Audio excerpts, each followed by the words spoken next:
माता वैष्णो देवी दे चरणे च मत्था टेकना। जय माता दी। जम्मू कश्मीर के लेफ्टिनेंट गवर्नर मनोज सिन्हा जी, मुख्यमंत्री उमर अब्दुल्ला जी, केंद्रीय मंत्रिमंडल के मेरे सहयोगी अश्विनी वैष्णव जी, जितेंद्र सिंह, वी सोमन्ना जी, डिप्टी सीएम सुरेंद्र कुमार जी, जम्मू कश्मीर विधानसभा में नेता विपक्ष सुनील जी, संसद में मेरे साथी जुगल किशोर जी, अन्य जनप्रतिनिधिगण और मेरे प्यारे भाई और बहनों,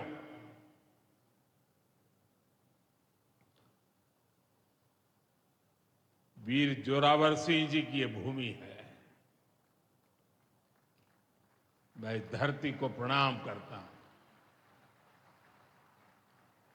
साथियों, आज का ये कार्यक्रम भारत की एकता और भारत की इच्छा शक्ति का विराट उत्सव है।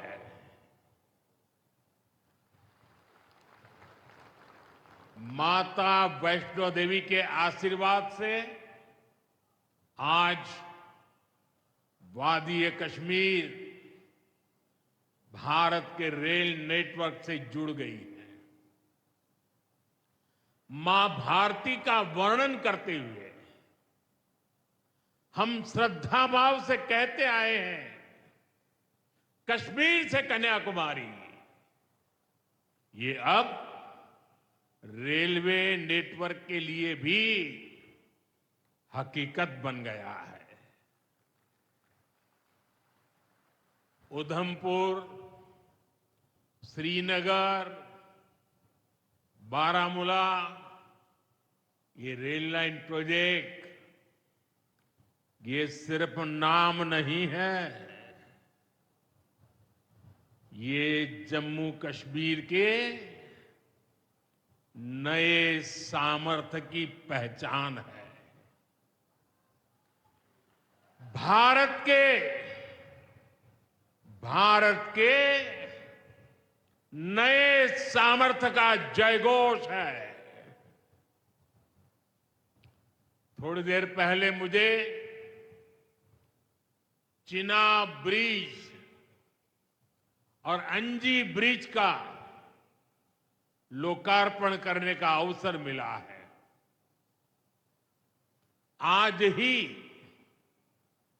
2 नई वंदे भारत ट्रेनें जम्मू कश्मीर को मिली है। यहां जम्मू में नए मेडिकल कॉलेज का शिलान्यास हुआ है। 46,000 करोड़ रुपए के प्रोजेक्ट्स जम्मू और कश्मीर के विकास को नई गति देंगे। मैं आप सभी लोगों को विकास के नए दौर के लिए बहुत बहुत बधाई देता हूं। साथियों, जम्मू कश्मीर की अनेक पीढ़ियां रेल कनेक्टिविटी का सपना देखते देखते गुजर गई। मैं कल सीएम उमर अब्दुल्ला जी का एक बयान देख रहा था और अभी भाषण में भी बताया। वो भी बोले थे कि जब वो 7वीं 8वीं में पढ़ते थे तब से इस प्रोजेक्ट को पूरा होने का इंतजार कर रहे थे। आज जम्मू कश्मीर के लाखों लोगों का सपना पूरा हुआ है। और ये भी हकीकत है, जितने अच्छे काम है ना, वो मेरे लिए ही बाकी रहे हैं। साथियों, ये हमारी सरकार का सौभाग्य है कि इस प्रोजेक्ट ने हमारे कार्यकाल में गति पकड़ी और हमने इसे पूरा करके दिखाया। बीच में कोविड के कालखंड के कारण भी अनेक मुसीबतें आई, लेकिन हम डटे रहे। साथियों, रास्ते में आने जाने की मुश्किलें, मौसम की परेशानी, लगातार पहाड़ों से गिरते पत्थर, ये प्रोजेक्ट पूरा करना मुश्किल था, चुनौतीपूर्ण था। लेकिन हमारी सरकार ने चुनौती को ही चुनौती देने का रास्ता चुना है।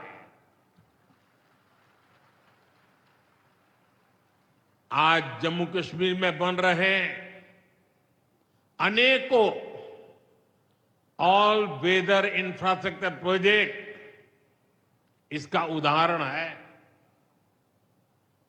कुछ महीने पहले ही सोनमर्ग टनल शुरू हुई है। अभी कुछ देर पहले ही मैं चिनाब और अंजी ब्रिज से होकर आपके बीच आया हूं। इन पुलों पर चलते हुए मैंने भारत के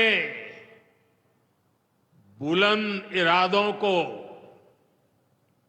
हमारे इंजीनियर्स, हमारे श्रमिकों के हुनर और हौसले को जिया है। चिनाब ब्रिज दुनिया का सबसे ऊंचा रेलवे आर्च ब्रिज है। लोग फ्रांस में, पेरिस में एफिल टावर देखने के लिए जाते हैं, और ये ब्रिज एफिल टावर से भी बहुत ऊंचा है। अब लोग चिनाब ब्रिज के जरिए कश्मीर देखने तो जाएंगे ही, ये ब्रिज भी अपने आप में एक आकर्षक टूरिस्ट डेस्टिनेशन बनेगा। सब लोग सेल्फी पॉइंट पर जाकर के सेल्फी निकालेंगे। हमारा अंजी ब्रिज भी इंजीनियरिंग का बेहतरीन नमूना है। ये भारत का पहला केबल सपोर्टेड रेलवे ब्रिज है। ये दोनों ब्रिज सिर्फ ईंट, सीमेंट, स्टील और लोहे के ढांचे नहीं है। ये पीर पंजाल की दुर्गम पहाड़ियों पर खड़ी भारत की शक्ति का जीवंत प्रतीक है। ये भारत के उज्जवल भविष्य की सिंह गर्जना है। ये दिखाता है विकसित भारत का सपना जितना बड़ा है, उतना ही बुलंद हमारा हौसला है, हमारा सामर्थ्य है। और सबसे बड़ी बात, नेक इरादा है, अपार पुरुषार्थ है। साथियों, चिनाब ब्रिज हो या फिर अंजी ब्रिज, ये जम्मू की और कश्मीर की दोनों क्षेत्रों की समृद्धि का जरिया बनेंगे। इससे टूरिज्म तो बढ़ेगा ही, इकोनॉमी के दूसरे सेक्टर्स को भी लाभ होगा। जम्मू और कश्मीर की रेल कनेक्टिविटी दोनों क्षेत्रों के कारोबारियों के लिए नए अवसर बनाएगी। इससे यहां की इंडस्ट्री को गति मिलेगी। अब कश्मीर के सेब कम लागत में देश के बड़े बाजारों तक पहुंच पाएंगे और समय पर पहुंच पाएंगे।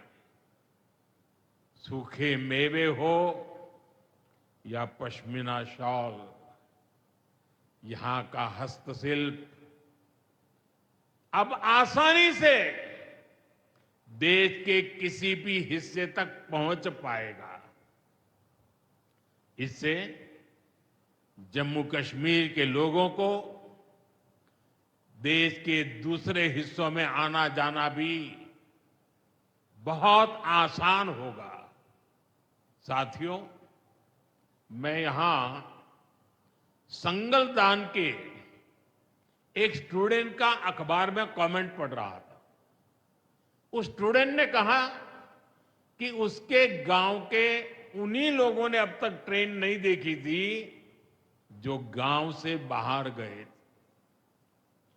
गांव के ज्यादातर लोगों ने ट्रेन का सिर्फ वीडियो ही देखा था। उन्हें अब तक यकीन ही नहीं हो रहा कि असली ट्रेन उनकी आंखों के सामने गुजरेगी। मैंने ये भी पढ़ा कि बहुत से लोग ट्रेनों के आने जाने का टाइम याद कर रहे हैं। एक और बिटिया ने बड़ी अच्छी बात कही। उस बिटिया ने कहा, अब मौसम तय नहीं करेगा कि रास्ते खुलेंगे या बंद रहेंगे। अब ये नई ट्रेन सेवा हर मौसम में लोगों की मदद करती रहेगी। साथियों, जम्मू कश्मीर मां भारती का मुकुट है। ये मुकुट एक से बढ़कर एक खूबसूरत रत्नों से जड़ा हुआ है। ये अलग अलग रत्न जम्मू कश्मीर का सामर्थ्य है। यहां की पुरातन संस्कृति, यहां के संस्कार, यहां की आध्यात्मिक चेतना, प्रकृति का सौंदर्य, यहां की जड़ी बूटियों का संसार, फलों और फूलों का विस्तार, यहां के युवाओं में, आप लोगों में जो टैलेंट है वो मुकुट मणि की तरह चमकता है। साथियों, आप भली भांति जानते हैं, मैं दशकों से जम्मू और कश्मीर आता जाता रहा। इंटीरियर इलाकों में मुझे जाने का, रहने का अवसर मिला है। मैंने इस सामर्थ्य को लगातार देखा है, महसूस किया है, और इसलिए मैं पूरे समर्पण भाव के साथ जम्मू कश्मीर के विकास में जुटा हूं। साथियों, जम्मू कश्मीर भारत की शिक्षा और संस्कृति का गौरव रहा है। आज भारत दुनिया के बड़े नॉलेज हब में से एक हमारा जम्मू कश्मीर बन रहा है। तो इसमें जम्मू कश्मीर की भागीदारी भी भविष्य में भी बढ़ने वाली है।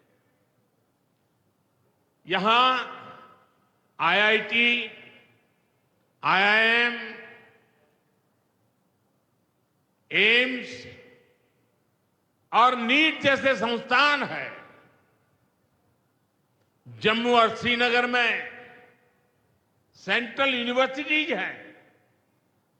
जम्मू और कश्मीर में रिसर्च इकोसिस्टम का भी विस्तार हो रहा है। साथियों, यहां पढ़ाई के साथ साथ दवाई के लिए भी अभूतपूर्व काम हो रहा है। बीते कुछ सालों में ही 2 स्टेट लेवल के कैंसर संस्थान बने हैं। पिछले 5 वर्षों में यहां 7 नए मेडिकल कॉलेज शुरू किए गए हैं। आप भी जानते हैं, जब मेडिकल कॉलेज खुलता है तो उससे मरीजों के साथ ही उस क्षेत्र के युवाओं को भी सबसे ज्यादा फायदा मिलता है। जम्मू कश्मीर में अब एमबीबीएस की सीटों की संख्या 500 से बढ़कर 1300 तक पहुंच गई है। मुझे खुशी है कि अब रियासी जिले को भी नया मेडिकल कॉलेज मिलने जा रहा है। Shri Mata Vaishno Devi institute of medical excellence, ये आधुनिक अस्पताल तो है, ये दान पुण्य करने की हमारी जो संस्कृति है उसका भी उदाहरण है। इस मेडिकल कॉलेज को बनाने में जो राशि लगी है उसके लिए भारत के कोने कोने से माता वैष्णो देवी के चरणों में आने वाले लोगों ने दान दिया हुआ है। मैं श्री माता वैष्णो देवी श्राइन बोर्ड को, उनके अध्यक्ष मनोज जी को इस पवित्र कार्य के लिए बहुत बहुत शुभकामनाएं देता हूं। इस अस्पताल की क्षमता भी 300 बेड से बढ़कर 500 बेड की जा रही है। कटरा में माता वैष्णो देवी के दर्शन करने आने वाले लोगों को भी इससे बहुत सहूलियत रहने वाली है। साथियों, केंद्र में भाजपा एनडीए की सरकार को अब 11 साल हो रहे हैं। ये 11 साल गरीब कल्याण के नाम समर्पित रहे हैं। प्रधानमंत्री आवास योजना से 4 करोड़ गरीबों का पक्के घर का सपना पूरा हुआ है। उज्ज्वला योजना से 10 करोड़ रसोइयों, उसमें धुएं का अंत हुआ है। हमारी बहनों को, बेटियों को उनकी सेहत की रक्षा हुई है। आयुष्मान भारत योजना से 50 करोड़ गरीबों को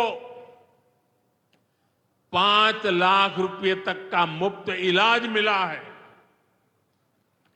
प्रधानमंत्री गरीब कल्याण अन्न योजना से हर थाली में भरपेट अनाज सुनिश्चित हुआ है। जनधन योजना से पहली बार 50 करोड़ से ज्यादा गरीबों के लिए बैंक का दरवाजा खुला है।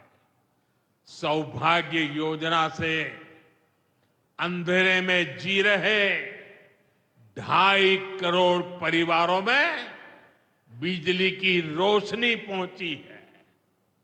स्वच्छ भारत मिशन के तहत बने 12 करोड़ शौचालयों ने खुले में शौच की मजबूरी से मुक्ति दिलाई है। जल जीवन मिशन से 12 करोड़ नए घरों में नल से जल पहुंचने लगा है। महिलाओं का जीवन आसान हुआ है। पीएम किसान सम्मान निधि से 10 करोड़ छोटे किसानों को सीधी आर्थिक सहायता मिली है। साथियों, सरकार के ऐसे अनेक प्रयासों से पिछले 11 साल में 25 करोड़ से ज्यादा गरीबी को हमारे ही गरीब भाई बहनों ने गरीबी के खिलाफ जंग लड़ा और 25 करोड़ गरीब गरीबी को परास्त कर करके विजयी होकर के गरीबी से बाहर निकले हैं। अब वो नए मध्यम वर्ग का हिस्सा बने हैं। जो लोग अपने आप को समाज व्यवस्था के एक्सपर्ट मानते हैं, बड़े खेरखा मानते हैं, जो लोग अगड़े पिछड़े की राजनीति में डूबे रहते हैं, जो लोग दलितों के नाम पर राजनीतिक रोटियां सेकते रहे हैं, जरा जिन योजनाओं का मैंने सिर्फ उल्लेख किया है उसकी तरफ नजर कर लीजिए। कौन लोग हैं जिनको ये सुविधाएं मिली हैं? वो कौन लोग हैं जो आजादी के 7 दशक तक इन प्राथमिक सुविधाओं से वंचित रहे थे? ये मेरे दलित भाई बहन है, ये मेरे आदिवासी भाई बहन है, ये मेरे पिछड़े भाई बहन है, ये पहाड़ों पर गुजारा करने वाले, ये जंगलों में बसने वाले, झुग्गी झोपड़ी में जिंदगी पूरी करने वाले, ये वो परिवार है जिनके लिए मोदी ने अपने 11 साल खपा दिए हैं।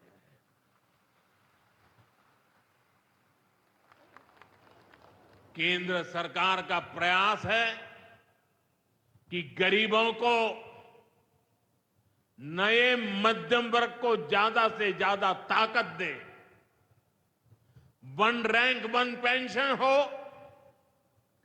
12 लाख रुपए तक की सैलरी को टैक्स फ्री करना हो, घर खरीदने के लिए आर्थिक सहायता देना हो, सस्ती हवाई यात्रा के लिए मदद देनी हो, हर तरह से सरकार गरीब और मध्यम वर्ग के साथ कंधे से कंधा मिलाकर चल रही है। साथियों, गरीबों को गरीबी से मुक्ति पाने के लिए उनका मदद करना, लेकिन ईमानदारी से जीने वाले, देश के लिए समय समय पर टैक्स देने वाले मध्यम वर्ग की ताकत बढ़ाना, इसके लिए भी आजादी में पहली बार इतना काम हुआ है जो हमने करके दिखाया है। साथियों, हम अपने यहां नौजवानों के लिए लगातार रोजगार के नए अवसर बढ़ा रहे हैं और इसका एक अहम जरिया है टूरिज्म। टूरिज्म से रोजगार मिलता है, टूरिज्म लोगों को जोड़ता है, लेकिन दुर्भाग्य से हमारे पड़ोस का देश मानवता का विरोधी, मेलजोल का विरोधी, टूरिज्म का विरोधी, इतना ही नहीं, वो ऐसा देश है जो गरीब की रोजी रोटी का भी विरोधी है। 22 अप्रैल को पहलगाम में जो कुछ हुआ वो इसी का उदाहरण है। पाकिस्तान ने पहलगाम में इंसानियत और कश्मीरियत दोनों पर वार किया। उसका इरादा भारत में दंगे कराने का था। उसका इरादा कश्मीर के मेहनतकश लोगों की कमाई को रोकना था। इसलिए पाकिस्तान ने टूरिस्ट पर हमला किया। वो टूरिज्म जो बीते 4-5 साल में लगातार बढ़ रहा था, हर साल यहां रिकॉर्ड संख्या में टूरिस्ट आ रहे थे। जिस टूरिज्म से जम्मू कश्मीर के गरीबों के घर चलते हैं, उसको पाकिस्तान ने निशाना बनाया। कोई घोड़े चलाने वाला, कोई पोर्टर, कोई गाइड, कोई गेस्ट हाउस वाला, कोई दुकान ढाबा चलाने वाला, पाकिस्तान की साजिश इन सबको तबाह करने की थी। आतंकियों को चुनौती देने वाला नौजवान आदिल, वो भी तो वहां मेहनत मजदूरी करने गया था, लेकिन अपने परिवार की देखरेख कर सके इसलिए मेहनत कर रहा था। आतंकियों ने उस आदिल को भी मार दिया। साथियों, पाकिस्तान की साजिश के खिलाफ जिस प्रकार जम्मू कश्मीर के लोग उठ खड़े हुए हैं, जम्मू कश्मीर के अवाम ने इस बार जो ताकत दिखाई है, ये सिर्फ पाकिस्तान नहीं, दुनिया भर की आतंकवादी मानसिकता को जम्मू कश्मीर के लोगों ने कड़ा संदेश दिया है। जम्मू कश्मीर का नौजवान अब आतंकवाद को मुंह तोड़ जवाब देने का मन बना चुका है। ये वो आतंकवाद है जिसने घाटी में स्कूल जलाए, और सिर्फ स्कूल यानी इमारत नहीं जलाई थी, 2-2 पीढ़ी का भविष्य जला दिया था, अस्पताल तबाह किए, जिसने कई पीढ़ियों को बर्बाद किया। यहां जनता अपनी पसंद के नुमाइंदे चुन सके, यहां चुनाव हो सके, ये भी आतंकवाद के चलते बड़ी चुनौती बन गया था। साथियों, बरसों तक आतंक सहने के बाद जैसे जम्मू कश्मीर ने इतनी बर्बादी देखी थी, इतनी बर्बादी देखी थी कि जम्मू कश्मीर के लोगों ने सपने देखना ही छोड़ दिया था। आतंकवाद को ही अपना भाग्य मान लिया था। जम्मू कश्मीर को इस स्थिति से निकालना जरूरी था, और हमने ये करके दिखाया है। आज जम्मू कश्मीर का नौजवान नए सपने भी देख रहा है और उन्हें पूरे भी कर रहा है। अब कश्मीर का नौजवान बाजारों को, शॉपिंग मॉल्स को, सिनेमा हॉल को गुलजार देख करके खुश है। यहां के लोग जम्मू कश्मीर को फिर से फिल्मों की शूटिंग का प्रमुख केंद्र बनते देखना चाहते हैं।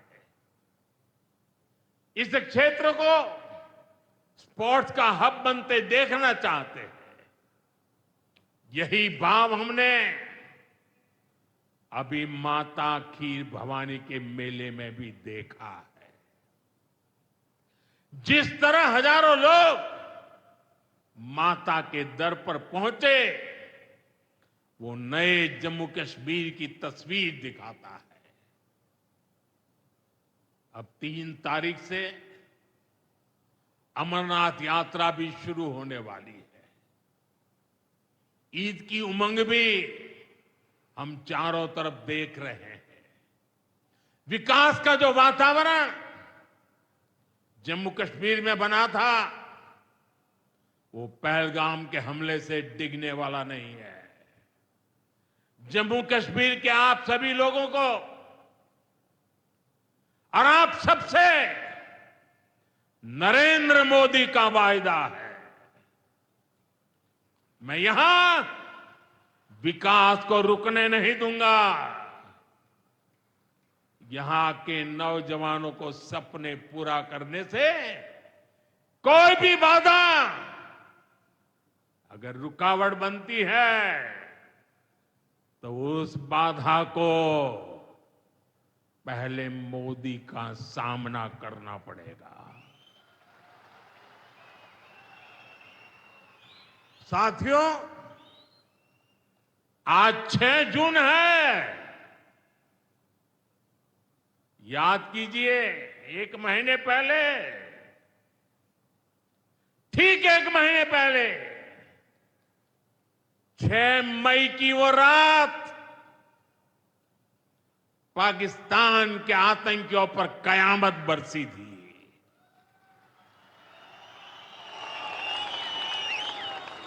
अब पाकिस्तान कभी भी ऑपरेशन सिंदूर का नाम सुनेगा तो उसे अपनी शर्मनाक शिकस्त याद आएगी। पाकिस्तानी फौज और आतंकियों ने कभी सोचा नहीं था कि भारत पाकिस्तान में सैकड़ों किलोमीटर अंदर जाकर के आतंकवादियों पर इस तरह वार करेगा। बरसों की मेहनत से उन्होंने आतंक की जो इमारतें बनाई थी, वो कुछ ही मिनटों में खंडहर में बदल गई है।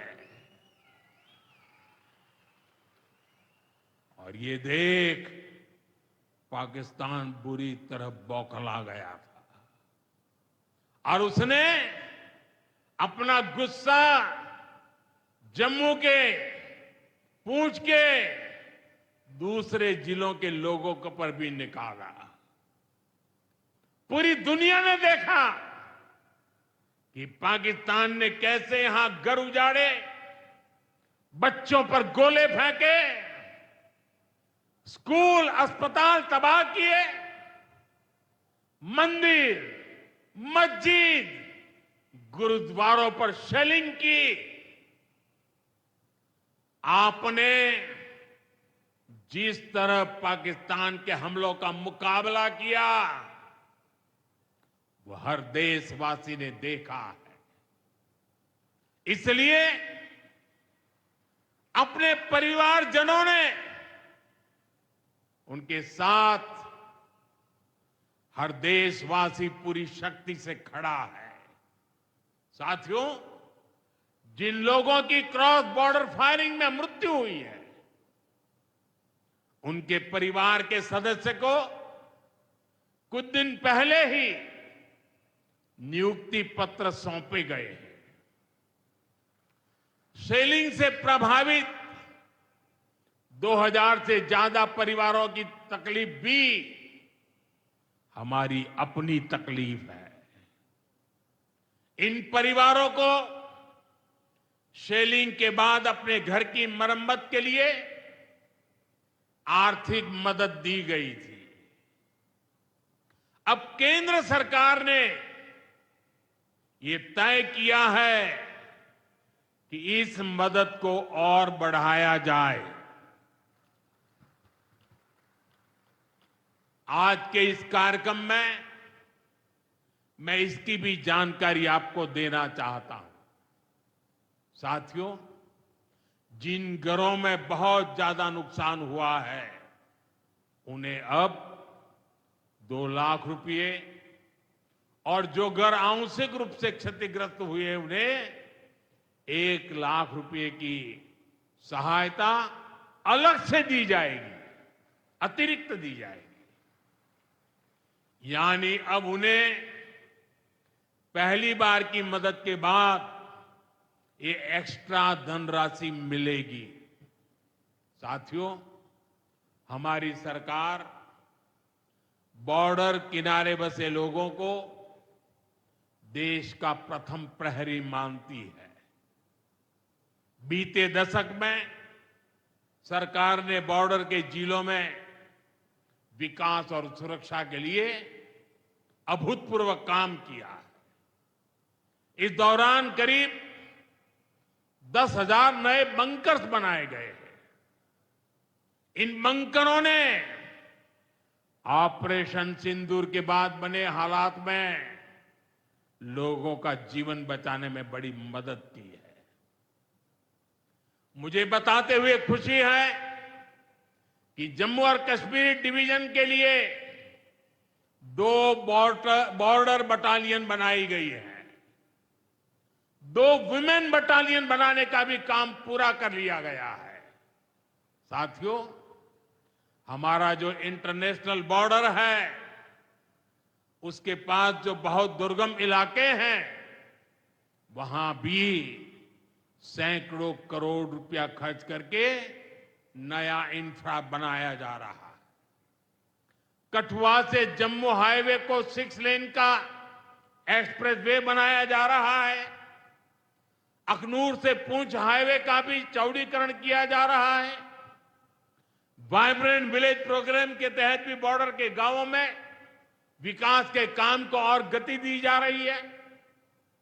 जम्मू कश्मीर के 400 ऐसे गांव जहां ऑल वेदर कनेक्टिविटी नहीं थी, उन्हें 1800 किलोमीटर की नई सड़कें बिछाकर जोड़ा जा रहा है। इस पर भी सरकार 4,200 करोड़ रुपए से ज्यादा खर्च करने जा रही है। साथियों, आज मैं जम्मू कश्मीर के आप लोगों से, खासकर यहां के नौजवानों से एक विशेष आग्रह भी करने आया हूं। और जम्मू कश्मीर की धरती से मैं देश को भी आग्रह करना चाहता हूं। आपने देखा है कि कैसे ऑपरेशन सिंदूर ने आत्मनिर्भर भारत की ताकत दिखाई है। आज दुनिया भारत के डिफेंस इकोसिस्टम की चर्चा कर रही है और इसके पीछे एक ही कारण है, हमारी सेनाओं का मेक इन इंडिया पर भरोसा। सेनाओं ने जो कर दिखाया, अब वही हर भारतवासी को दोहराना है। इस साल के बजट में हमने मिशन मैन्युफैक्चरिंग की घोषणा की है। इस मिशन के तहत सरकार मैन्युफैक्चरिंग को नई उड़ान देने का काम कर रही है। मैं जम्मू कश्मीर के युवाओं से कहूंगा, आइए इस मिशन का हिस्सा बनिए। देश को आपकी आधुनिक सोच चाहिए, देश को आपके इनोवेशन की जरूरत है। आपके आइडिया, आपकी स्किल भारत की सुरक्षा को, भारत की अर्थव्यवस्था को नई ऊंचाई देंगे।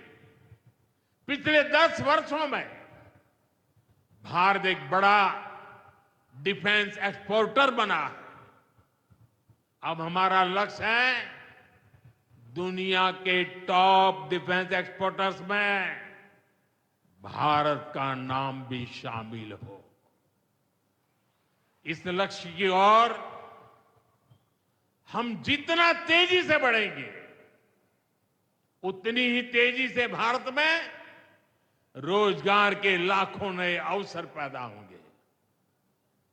साथियों, हमें एक और संकल्प लेना है। जो सामान भारत में बना हो, जिसमें हमारे देशवासियों का पसीना लगा हो,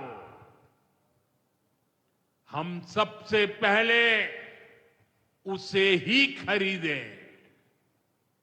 और यही राष्ट्रभक्ति है, यही राष्ट्र की सेवा है। सीमा पर हमें हमारी सेनाओं का मान बढ़ाना है और बाजार में हमें मेड इन इंडिया का गौरव बढ़ाना है। साथियों, एक सुनहरा और उज्जवल भविष्य जम्मू कश्मीर का इंतजार कर रहा है। केंद्र सरकार और यहां की सरकार मिलकर विकास के कार्यों में जुटे हैं, एक दूसरे को सहयोग कर रहे हैं। शांति और खुशहाली के जिस रास्ते पर हम आगे बढ़ रहे हैं, हमें उसे लगातार मजबूत करना है। मां वैष्णो देवी के आशीर्वाद से विकसित भारत, विकसित जम्मू कश्मीर का यह संकल्प सिद्धि तक पहुंचे, इसी कामना के साथ आप सभी को फिर से ये ढेर सारे विकास के प्रोजेक्ट के लिए और एक से बढ़कर एक शानदार प्रोजेक्ट के लिए मैं बहुत बहुत बधाई देता हूं। दोनों मुट्ठी बंद करके पूरी ताकत से मेरे साथ बोलिए, भारत माता की।